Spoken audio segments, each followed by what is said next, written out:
Hey there, it's Mart with Max Q and another update on the J3 Cub Restoration. Summer is officially here now, so that also means I've got some allergies, so I may have to clear my throat a few times. The wings are almost done. I'm still not quite there. I have a leading edge section down there at the far end yet to install, but it won't be long before these wings are going to start looking a lot different once I start getting the fabric on. But that's still a couple weeks away. But we'll have a lot to talk about on the details of the fabric work once we get to that. So a couple things here first. I had a request for some information, details on the way the tip bow went in. A viewer has a Piper J4, which is the side-by-side version of a J3. I think it has a wood spar though, so I think there's likely to be some differences.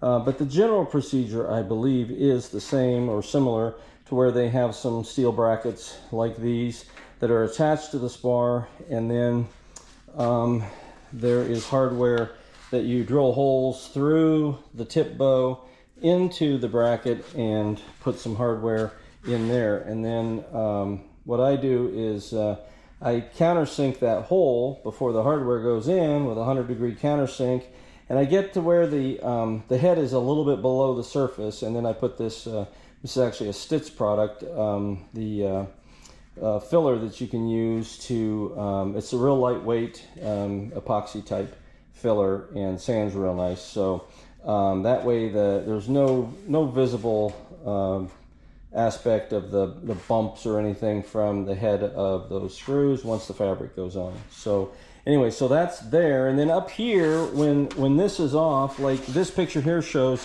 how the tip bow comes around and it attaches into this second full-size rib. And there's well, the Super Cub that I did back in 2017 and this airplane as well, the existing bows, which I think both were factory original, they have the wood reduced in dimension when it attaches to the rib there. So I used an oscillator to reduce that dimension, sanded it, cleaned it up, got it to where the tip bow is almost flush with the front face of that rib, and then put the hardware in. So that also had to be cut to length because the tip bows are too long at that end, and then also around at the back here, the tip bow will run wild out here somewhere. And so once everything is properly positioned, and that takes a little bit of time to match up the structure and the bend of the wood, and getting everything to where all points are making contact. So you certainly wouldn't want to have a bulge. So you got to make sure everything is really where it needs to be before you commit to any aspect of trimming it or cutting, drilling holes for attachment. But that's not all that hard to do. Another thing to watch is to keep this a square turn here. It's real easy to have this rib pulled one way or the other and not realize it. So it's good to check this to make sure that it's either square or very, very close to it. And also here, I went ahead and put some of that filler here to smooth out even more of the transition between the metal, the aluminum here of the rib and down to the wood. So I think this is going to really dress up nice once the fabric is on. And so there are either wood screws or a sheet metal type screw is used to on some of these lightweight reinforcements or supports that just go into the wood, and then the other ones. And what I do with these is you just take real good note of the hardware that comes out, and you get the same hardware then to go back in, unless for some reason you think that somebody's put in inappropriate hardware, but you can usually tell pretty well that the hardware was the right fit. And these tip bows came from Clyde Smith, the Cub Doctor, and I believe the viewer got them at the same place. So they start to taper down. I'm not exactly sure where, maybe around about here. They start to thin down because the trailing edge gets much narrower, and so that all kind of works out. I also put 2 coats of varnish on this. So that's a good thing to do as well. So anyway, so now on the leading edge, well, I was going to show, I had some videos that I made during the week of bending, well, and drilling the holes and such where the ribs passed through on the leading edges, and I had an SD card that failed, and I lost those videos, so I can't show you that. And this is the last section to be bent, and I've already bent it. But anyway, this is that jig that I made back when I did the Super Cub in 2017. It's real simple, and this piece of PVC, it's about 2 3/8 inch on the outside diameter, so I guess that must mean it's 2-inch ID. And it seems to work really, really well. And you can see that at the bottom down there, the pipe is basically making contact with these sidewalls. So that's the dimension that seems to work really, really well, because this has turned out excellent, and it did on the Super Cub as well. So, and the angle here is not super critical. It just needs to allow you to get pushed down in there and then actually put the set down there in that aluminum. And I think you can maybe see I've got a couple of Sharpie lines in there. When I figure out where the bend should be, and the thing to watch there is this side is longer than this side, because this is the curve of the airfoil, and so it's a longer distance to get up to the spar, where these flanges here wrap over the spar.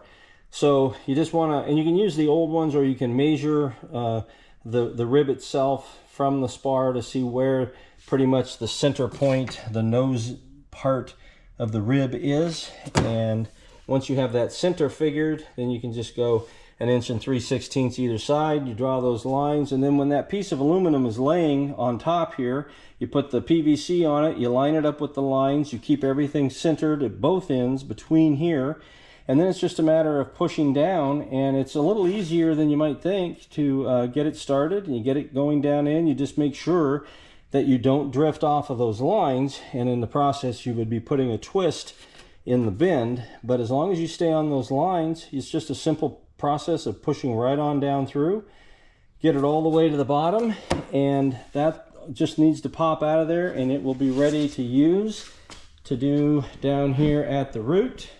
So I've already done this one. I guess while we're working our way down, I'll point at this out again. When Piper made these outboard ones, which do not go all the way to the spar, they just put a little bend in the aluminum here. And I suppose maybe with the super soft aluminum, they used a 16 thousandths, and it's really soft. I mean, you can literally just bend that aluminum with your fingers, which is why it doesn't hold up so well over time to impacts. I mean, you could literally grab the leading edge with that original leading edge and put a dent in it. You're not going to do that with this 2024 T3, and this is 20 thousandths, so it's a little more robust in both its temper and its thickness.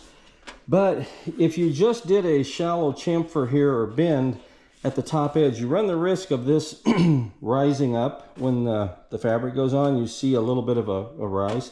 So I put a full 90-degree bend on this, which keeps it nice and clean and out of the way, and it's plenty easy to do. So, and as you can see, I've got a really nice fit here between the overlap. I've got no gaps anywhere, and that's from using the straps to pull things tight. Again, when I use the straps, like we'll move on down here, you can see I have some little wood braces or supports to act like the compression struts. I just put more of them in there so that when I pull against the rear spar to pull this metal snug, and you have to be careful, you don't go like a madman at it, but you do have to put a little bit of pull on it to get it to wrap around tight around those ribs. So I just put those in there to ensure that I'm not putting any stress on the spars. And so this one is all in place with the number 4 sheet metal screws that go into the ribs, and up here as well. And you can see the cutouts here for where the ribs protrude through. I cut those with a hole saw and then deburr them, and that seems to have worked out really, really well. And then also there are the little short screws that attach the flange here to the back side of the spar, and I reused the original holes in the spar I showed before. I made a little hole finder so I could find the same holes. And those screws also, when you take them out, you'll see that they are blunt on the end. That's so they can't, and they're short, so they don't run into the spar and create any kind of damage to the spar. So down here I still have this last piece, which is over there in the bending jig, and it's essentially ready to go except for one little detail, and that's related to the fact that this copper tube here is the pitot tube for the airspeed indicator, and that's what Piper had in there originally, was this copper tube. I pulled it out, cleaned it up so it looks all pretty, and then put it back in, and I used friction tape, just like Piper did at the factory, to attach it here to the ribs. If you're not familiar with friction tape, it's sort of like electrical tape, but it's definitely different. It's not vinyl and it's not stretchy. It's a fabric tape, and it is tacky, but it's not like super adhesive, but it really sticks to itself nicely. So I did several wraps around the vertical here to create a cushion, and then put the copper tube up against it, and then a nice long piece woven back and forth and around to get things nice and snug. And then I covered that with some varnish, spar varnish. And that, once it's all cured up, is still just a little bit tacky. It takes it a little while, but eventually that'll become really secure and last for years, decades in that position. Piper used this process in a lot of ways on their airplanes. And the two airplanes that I've been in now, taking things apart, it's held up extremely well. So unlike electrical tape, which would probably in 5 years start to let loose and come undone, this procedure is actually quite effective. So the other thing that's of interest here is where the pitot tube comes out of the wing, and you may know the pitot tube runs down the jury strut. So here's where the impact air comes in. The tube goes into the jury strut, and then it comes out the top end of the jury strut here, arcs around and goes up into the leading edge. And I think it is different on the wood spar wing, but on the aluminum spar wing, this appears to be the process. The leading edge that was on this had a really big hole in this area, so I'd assume you'd just poke a small hole in the fabric and try to make all this work, but I wanted to do something a little bit nicer. So I have a rubber grommet, and I'm going to make a small hole in the leading edge, put the rubber grommet in it, and then I'm going to use this vinyl and leave an extra loop of it in here, and it will stick through the grommet once I get the leading edge in place, and I'll put the fabric in place, and this will just dangle out and then get painted and such. And then when it comes time to put the airplane together, you'll be able to take the jury strut and push the vinyl onto the copper of the jury strut's fitting. But that'll be with the jury strut away a little bit from where it actually goes. So once that's all in place, then you can push the flex tube up into the wing, and then eventually feed the copper end right up into that grommet while you line up the hardware up here that holds the jury strut onto the wing fitting. So I think it's going to create a really clean passageway for that pitot tube line to get into the wing and then continue to look good for years and years and years. So at least that's the plan for that. I did some research online, and I couldn't really find very much information how that's typically done. The Cub is somewhat different than the Super Cub. The Super Cub has a totally different location and process by which the pitot tube connects, moves into the wing and works its way to the cockpit. So this is a different process here, and I couldn't find very many pictures online either. And I didn't take this airplane apart to see, I guess I did have the fabric, but I didn't actually note what was done there. But I'm pretty sure oftentimes it's done a little haphazard. So I'm just trying to make it a real clean. Hopefully we'll see how that goes in the long run. But anyway, the leading edges are turning out to be a great success on both wings, and that will be done very soon. Then I'll be down to those nut plates still down at the root end for the wing root fairing, some little details, and then a lot of putting the tape over the screws for anti-chafe so that the fabric is not prone to rubbing up against it. If you didn't watch before, I really suggest you watch the video number 11 where I tightened up all the drag and anti-drag wires in this wing because I think that's a pretty interesting thing to see. And otherwise, as soon as I get these done, I'll try to boogie my way through the fuselage repair. I don't think that's going to take very long. Also need to get these cables still made. That won't take very long, just need to get to it. So anyway, I think things are going to really start to, it's going to start looking like an airplane here before too long, because just putting the fabric on will really start to make it look like these are wings meant to fly. So anyway, we're getting closer, we're making progress, and summer is here. Hey, we'll see you up at Oshkosh. Thanks.